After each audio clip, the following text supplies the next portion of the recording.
I'm 29 years old, and recently my mom called me after nearly 5 years of no contact. She told me my help was needed because my sister Melissa and her husband had just experienced something terrible.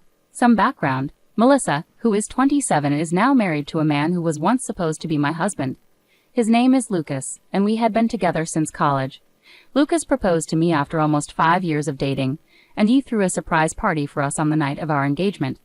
I was overjoyed until around 11 p.m. when I went into the backyard for better phone reception and caught Lucas and Melissa kissing passionately. They were so into each other that at first, they didn't even notice me standing there in shock. I couldn't believe Lucas would betray me like that after almost 5 years together, especially on our engagement night. When they finally noticed me, they quickly pulled apart, but the damage was done. I ran to my car, drove to the nearest hotel, and tried to process what I had seen. Then Melissa texted me, apologizing but saying she loved Lucas and that this had been going on for a long time. I was in my hotel room when I got that text, and it broke me down completely. Shortly after Melissa, Lucas texted me with a similar message. He admitted he only proposed to me hoping it would help him forget Melissa, but it didn't work. He said their love was undeniable and he saw me as a temporary distraction. It was devastating to hear. I stayed in the hotel for a few days, trying to gather myself and convince myself it was all a bad dream. After almost 4 days, I went home because I needed to sort things out and get back to work. When I returned, I found out my family had been living with Lucas the whole time, waiting for me. It would have been heartwarming if not for the circumstances of my departure. Everyone had tried to reach out to me while I was gone, but I hadn't responded to anyone. So when I finally showed up, it was chaos. Everyone greeted me warmly when I returned home, even Melissa. She hugged me tearfully, but I was too overwhelmed to react. After the initial chaos settled, I told them I was back only to gather my things and leave for good. Lucas had been quiet until then, but when I mentioned moving out, he spoke up. He said there was no need for me to leave because he had already packed his things. He planned to move in with Melissa now that everything was out in the open. When I returned home, my family seemed oddly cheerful despite the painful situation. They were all smiling, even though I couldn't find anything to smile about. Melissa and Lucas stood together awkwardly, looking sad yet smiling. I couldn't hold back anymore and asked my family why they were smiling.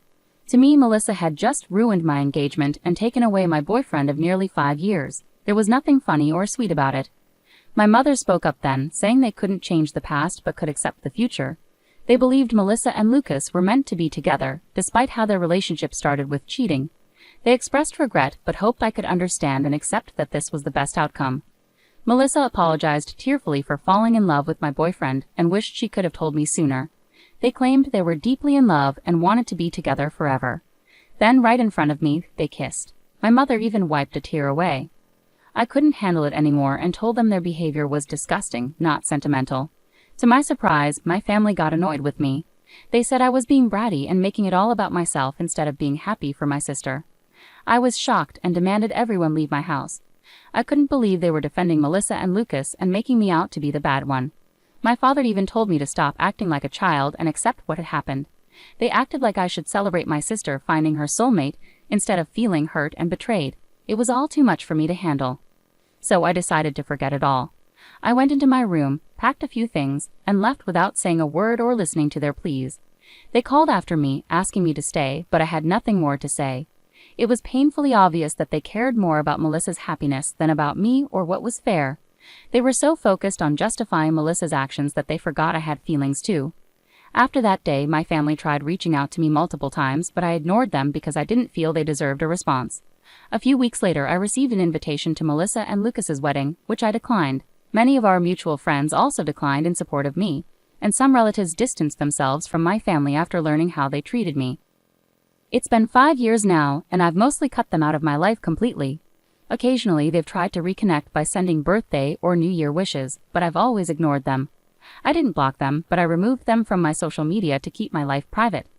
I wanted them to see that I was doing well and perhaps feel jealous. It was petty, but it felt justified after what happened. Until recently, I hadn't kept up with what they were doing.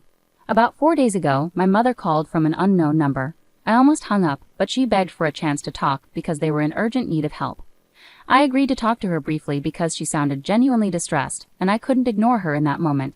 She explained that Melissa and Lucas had started their own business a few years ago, but it was failing miserably. Their investors were pulling out because the business wasn't making any profit. They tried borrowing more money, but that only worsened their financial situation. Now they were drowning in debt and being chased by loan sharks. Everyone, from their employees to their investors and lenders, was pressuring them. My mother knew I lived a comfortable life and was desperate, so she turned to me as a last hope. She begged me to loan Melissa and Lucas around $75,000 to help them clear their debts. So my mother was asking for help on behalf of Melissa and Lucas. I questioned why Melissa herself didn't reach out and why my mother was acting as a messenger. She explained that Melissa and Lucas didn't want her to involve me directly, likely because of what happened 5 years ago. Melissa wasn't ready to accept help from me, but my mother didn't know anyone else who could provide such a large sum quickly. Months had passed and Melissa and Lucas were struggling to make ends meet. My parents and even Lucas's family were doing all they could to support them, but it wasn't enough. Everyone had to think about their own financial security, especially since most in our family were retired, including Lucas's parents. With no other options, my mother called me for help. I could afford to help them, but I didn't want to. Melissa was right not to ask me directly for help. After what they did, they lost any right to make demands from me. I told my mother I couldn't and wouldn't help Melissa and Lucas. She was upset and said I was being cruel, urging me to think about our family. I pointed out that Melissa and Lucas hadn't thought about me during their affair, and our family hadn't considered me when supporting them. I had worked hard for my current position and wasn't going to give $75,000 to people who didn't deserve it. My mother started crying, accusing me of being selfish. She warned that Melissa and Lucas would face serious trouble without my help. I replied that I couldn't change my mind and ended the call. Since then, my mom has been texting me nonstop, begging me to change my mind and help my sister. She says I shouldn't seek revenge and that Melissa's situation is dire. If I don't help now, I might regret it later. It's really overwhelming, and I don't know how to respond without feeling like the bad guy. Am I wrong for not wanting to financially support my sister after she stole my fiancé 5 years ago? Update. So I finally decided to block my family. I should have done it years ago, but I kept them around partly so they could see what I was up to and partly out of fear that I might regret cutting them off if something bad happened to them. Now I realize I don't care anymore. Refusing to help my sister financially isn't about being petty, it's practical.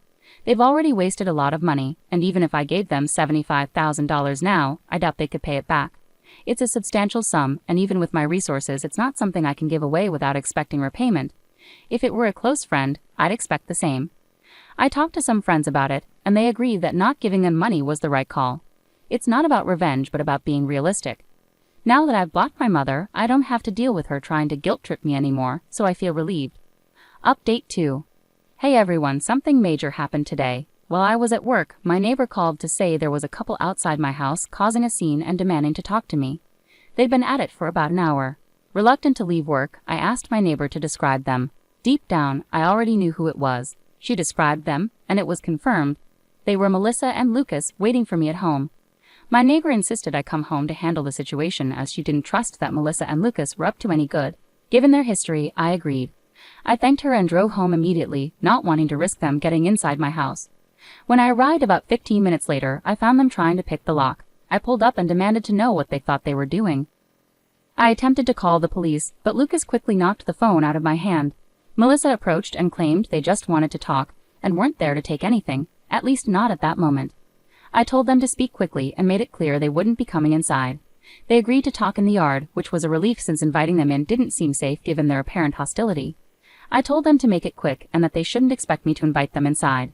They agreed to talk in the yard, which was a relief given their hostility. Melissa began by saying my mother had informed her about our phone call and how I had ignored their texts and blocked them all. She accused me of being unfair, saying it had been 5 years and I should be over it by now. She claimed I was acting out for attention and said she felt insulted by my refusal to help them. That's why she was there to talk.